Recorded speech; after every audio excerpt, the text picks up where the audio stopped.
Anggota DPRD Kota Palembang kembali melakukan reses untuk menyerap aspirasi daerah pemilihan 2 Palembang.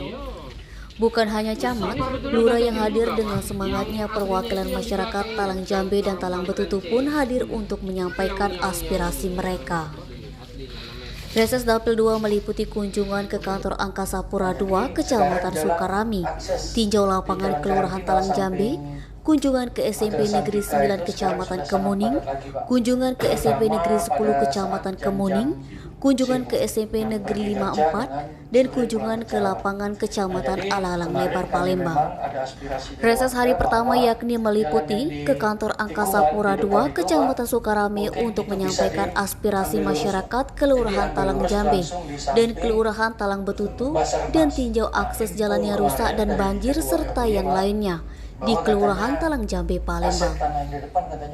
Usai meninjau ke Angkasa Pura II Palembang, dilanjutkan meninjau ke lokasi perumahan Almira, Kelurahan Talang Jambe, Kecamatan Sukarami Palembang, terkait keluhan masyarakat yang sering banjir di perumahan tersebut. Ketua Umum Daerah Pemilihan 2 Mulyadi mengatakan kegiatan reses ini ketika kunjungan di Angkasa Pura II Palembang banyak keluhan dari masyarakat, terutama yang mendekati Bandara SMB 2 Palembang tentang ketertiban dan keamanan serta permasalahan lainnya. Tempat ini dampaknya beberapa RT, mulai dari bandara, akses bandara, airnya ke sini ngalir.